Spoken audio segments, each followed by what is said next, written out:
تم انہیں سلام کرو گے وہ تمہارے سلام کا جواب دیں گے۔ تم ان سے اندر آنے کی اجازت مانگو گے وہ پہلے یہ پوچھیں گے کہ تم کون ہو، پھر تم کو اجازت دیں گے۔ چنانچہ ہم لوگ وہاں سے چلے اور حضرت یزید کے دروازے پر پہنچے۔ حضرت عمر نے کہا السلام علیکم۔ حضرت یزید نے کہا وعلیکم السلام۔ حضرت عمر نے کہا میں اندر آ جاؤں؟ انہوں نے کہا آپ کون ہو؟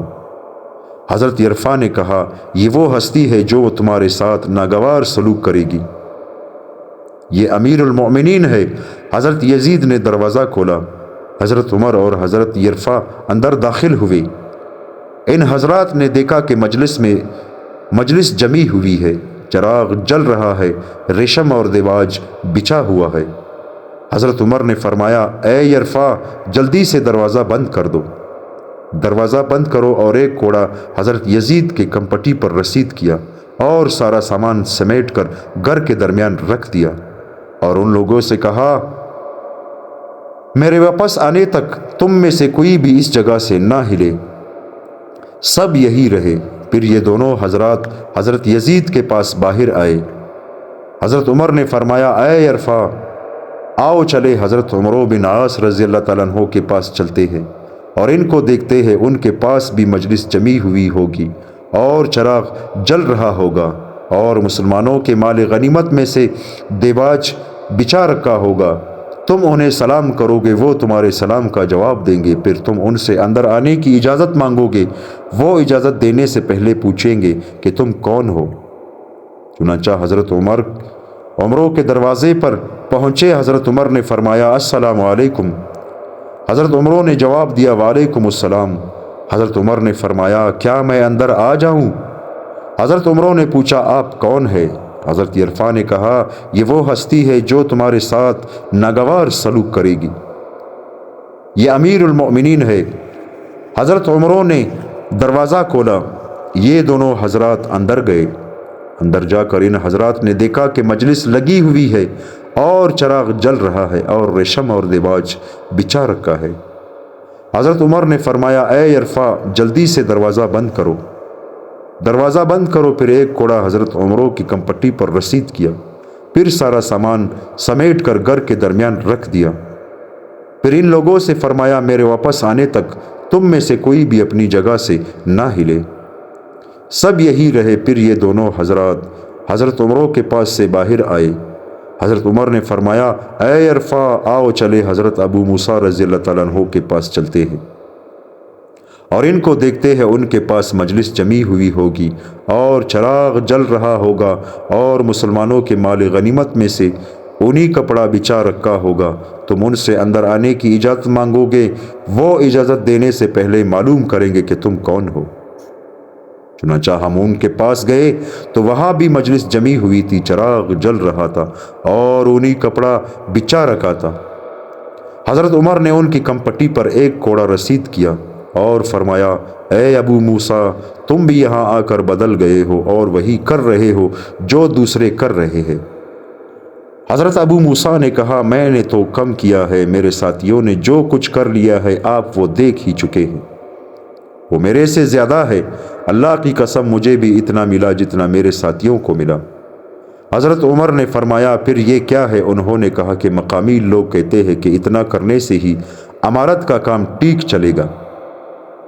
پھر حضرت عمر رضی اللہ تعالیٰ عنہ نے سارا سامان سمیٹ کر گھر کے بیچ میں رکھ دیا اور ان لوگوں سے فرمایا میرے واپس آنے تک تم میں سے کوئی بھی یہاں سے باہر نہ جائے، سب یہی رہے۔ جب ہم ان کے پاس سے باہر آئے تو حضرت عمر نے فرمایا اے یرفع آؤ ہم اپنے بھائی حضرت ابو درداء کے پاس چلے اور ان کو دیکھے، نہ ان کے ہاں مجلس لگی ہوگی، نہ چراغ ہوگا اور نہ ان کے دروازے کو بند کرنے کی کوئی چیز کنڈی وغیرہ ہوگی، کنکریاں بچھا رکھی ہوگی، پالان کے نیچے ڈالنے والے کمبل کو تکیہ بنا رکھا ہوگا، ان پر پتلی چادر ہوگی جس میں انہیں سردی لگ رہی ہوگی، تم انہیں سلام کرو گے وہ تمہارے سلام کا جواب دیں گے، پھر تم ان سے اندر آنے کی اجازت مانگو گے، وہ یہ معلوم کیے بغیر ہی تم کو اجازت دے دیں گے کہ تم کون ہو۔ چنانچہ ہم دونوں چلے یہاں تک کہ حضرت ابو درداء کے دروازے پر پہنچ کر حضرت عمر نے فرمایا السلام علیکم۔ حضرت ابو درداء نے کہا وعلیکم السلام۔ حضرت عمر نے فرمایا کیا میں اندر آ جاؤں؟ انہوں نے کہا آ جائے۔ حضرت عمر نے دروازے کو دھکا دیا تو اس کی کنڈی نہیں تھی۔ ہم اندر گئے تو کمرے میں اندھیرا تھا۔ حضرت عمر ان کو اندھیرے کی وجہ سے ٹٹولنے لگے، یہاں تک کہ ان کا ہاتھ حضرت ابو درداء کو لگ گیا۔ پھر ان کے تکیوں کو ٹٹولا تو وہ پالان کا کمبل تھا، پھر ان کے بچھونوں کو ٹٹولا تو وہ کنکریاں تھی، پھر ان کے اوپر کے کپڑے کو ٹٹولا تو وہ باریک سی چادر تھی۔ حضرت ابو درداء رضی اللہ تعالیٰ عنہ نے کہا یہ کون ہے؟ کیا یہ امیر المؤمنین ہے؟ حضرت عمر نے فرمایا ہاں۔ حضرت ابو درداء نے کہا اللہ کی قسم آپ بڑی دیر سے آئے ہیں، میں سال بھر سے آپ کا انتظار کر رہا ہوں۔ حضرت عمر نے فرمایا اللہ آپ پر رحم فرمائے، کیا میں نے آپ پر وسعت نہیں کی اور کیا میں نے آپ کے ساتھ فلاں فلاں احسان نہیں کیے؟ حضرت ابو درداء نے کہا اے عمر کیا آپ کو وہ حدیث یاد نہیں ہے جو حضور صلی اللہ علیہ وآلہ وسلم نے ہم سے بیان کی تھی؟ حضرت عمر نے پوچھا کون سی حدیث؟ انہوں نے کہا حضور صلی اللہ علیہ وآلہ وسلم نے فرمایا تھا تم میں سے ایک آدمی کے پاس زندگی گزارنے کا اتنا سامان ہونا چاہیے جتنا سوار کے پاس سفر کا توشہ ہوتا ہے۔ حضرت عمر نے فرمایا ہاں یاد ہے۔ حضرت ابو درداء نے کہا اے عمر حضور صلی اللہ علیہ وآلہ وسلم کے بعد ہم نے کیا کیا؟ پھر دونوں ایک دوسرے کو حضور صلی اللہ علیہ وسلم کی باتیں یاد دلا کر صبح تک روتے رہے۔ حضرت ابو صالح غفاری رحمۃ اللہ علیہ کہتے ہیں کہ حضرت عمر بن خطاب رضی اللہ تعالیٰ عنہ نے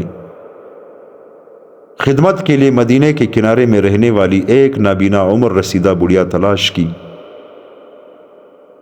تاکہ رات کو اس کا پانی بھر دیا کرے اور اس کے کام کاج کر دیا کرے، لیکن جب حضرت عمر اس کے ہاں گئے تو انہوں نے دیکھا کہ کوئی آدمی ان سے پہلے آ کر خدمت کے سارے کام بڑھیا کے حسب منشا کر چکا ہے۔ حضرت عمر نے کئی مرتبہ کوشش کی لیکن اس آدمی سے پہلے نہ آ سکے، وہی پہلے آ کر تمام کام کر جاتا۔ آخر اس کا پتہ چلانے کے لیے حضرت عمر رضی اللہ تعالیٰ عنہ راستے میں گات لگا کر بیٹھ گئے۔ تھوڑی دیر میں دیکھا کہ حضرت ابو بکر صدیق رضی اللہ تعالیٰ عنہ اس بڑھیا کی خدمت کرنے آ رہے ہیں، اور یہی وہ صاحب ہے جو حضرت عمر رضی اللہ تعالیٰ عنہ سے پہلے آ کر خدمت کر رہے تھے، حالانکہ وہ خلیفہ وقت تھے۔ انہیں دیکھ کر حضرت عمر نے کہا میری عمر کی قسم آپ ہے جو مجھ سے پہلے آ کر اس بڑھیا کی خدمت کر رہے تھے۔ حضرت اوزاعی رحمۃ اللہ علیہ کہتے ہیں حضرت عمر بن خطاب رضی اللہ تعالیٰ عنہ رات کی تاریکی میں باہر نکلے تو حضرت طلحہ رضی اللہ تعالیٰ عنہ کی نظر ان پر پڑی۔ انہوں نے دیکھا کہ حضرت عمر رضی اللہ تعالیٰ عنہ پہلے ایک گھر میں داخل ہوئے، پھر دوسرے گھر میں۔ صبح کو حضرت طلحہ اس گھر میں گئے تو دیکھا کہ گھر میں ایک نابینا اور اپاہج بڑھیا ہے۔ حضرت طلحہ نے پوچھا کیا بات ہے، یہ آدمی تمہارے پاس کس لیے آتا ہے؟ اس بڑھیا نے کہا یہ اتنے عرصے سے یعنی برسوں سے میری دیکھ بھال کر رہے ہیں، میری ضرورت کے کام کر دیتے ہیں اور میرے گھر کے پاخانے وغیرہ تمام چیزوں کی صفائی کر دیتے ہیں۔ اس پر حضرت طلحہ رضی اللہ تعالیٰ عنہ نے کہا اے طلحہ تیری ماں تجھے گم کرے، کیا تم عمر کی لغزشوں کو تلاش کرتے رہو؟ حضرت عبداللہ بن عتبہ بن مسعود رحمۃ اللہ علیہ کہتے ہیں میں نے حضرت عمر بن خطاب رضی اللہ تعالیٰ عنہ کو یہ فرماتے ہوئے سنا کہ حضور صلی اللہ علیہ وآلہ وسلم کے زمانے میں لوگوں کے ساتھ وحی کے مطابق معاملہ کیا جاتا تھا، جس میں بعض دفعہ ان کے چھپے ہوئے کاموں کے مطابق اللہ تعالیٰ فیصلہ کیا کرتے تھے، اور اب وحی کا سلسلہ بند ہو گیا ہے، اب ہم تمہارے ظاہری اعمال کے مطابق معاملہ کریں گے، جو ہمارے سامنے اچھا کرے گا ہم اسے امین سمجھ کر اپنے قریب کریں گے، ہمیں اس کے اندرونی اعمال سے کوئی واسطہ نہیں ہوگا، اس کے اندرونی اعمال کا اللہ ہی محاسبہ فرمائیں گے، اور جو ہمارے سامنے برے کام کرے گا نہ ہم اسے امین سمجھیں گے اور نہ اسے سچا مانیں گے، اگرچہ وہ یہ کہتا رہے کہ اس کا اندرون بہت اچھا ہے۔ حضرت حسن رحمۃ اللہ علیہ کہتے ہیں خلیفہ بننے کے بعد حضرت عمر رضی اللہ تعالیٰ عنہ نے سب سے پہلے جو بیان فرمایا وہ یہ تھا کہ اللہ تعالیٰ کی حمد و ثنا بیان کی۔ اس کے بعد فرمایا، اما بعد، اب میرا تم سے واسطہ پڑ گیا ہے، میری آزمائش تمہارے ذریعے سے ہوگی اور تمہاری میری ذریعے سے، اور میرے دونوں ساتھیوں حضور صلی اللہ علیہ وآلہ وسلم اور حضرت ابو بکر رضی اللہ تعالیٰ عنہ کے بعد مجھے تم لوگوں کا خلیفہ بنا دیا گیا ہے۔ جو ہمارے پاس موجود ہوگا اس سے تو ہم خود معاملہ کر لیں گے، اور جو ہم سے غائب ہوگا اس پر ہم طاقتور اور امانتدار آدمی کو امیر بنائیں گے۔ لہٰذا اب جو شخص اچھی طرح چلے گا اس کے ساتھ ہم اچھا سلوک کریں گے، اور جو غلط چلے گا اسے ہم سزا دیں گے۔ اللہ ہماری اور تمہاری مغفرت فرمائے۔ دوستو، اللہ تعالی ہم سب کو عمل کرنے کی توفیق عطا فرمائے۔ حضرت عمر رضی اللہ تعالیٰ عنہ کا واقعہ آپ کے سامنے بیان ہوا کہ حضرت عمر رضی اللہ تعالیٰ عنہ رات کو ایک نابینا بڑھیا کے پاس جایا کرتا تھا اور اس کے گھر کے سارے کام کاج، یہاں تک کہ اس کے پاخانے کی بھی صفائی کر لیتا تھا، جو کہ حضرت عمر رضی اللہ تعالیٰ عنہ اپنے دور کا خلیفہ تھا، مسلمانوں کا حکمران تھا اس وقت، لیکن پھر بھی اس نے اس بات کو اپنے لیے کم نہ سمجھا کہ میرا ساتھ، یعنی میں ایک امیر ہوں، میں مسلمانوں کا حکمران ہوں، میں ایسا کام کیوں کروں؟ لیکن کیا تھا؟ ان کے دل میں اللہ کا خوف تھا، ان کے دل میں اپنی عوام، اپنی رعایا کا محبت تھا، اور حضور صلی اللہ علیہ وآلہ وسلم کی خوبصورت زندگی ان کے سامنے تھی۔ اللہ تعالی ہم سب کو ان باتوں پر عمل کرنے کی توفیق عطا فرمائے۔ آمین ثم آمین۔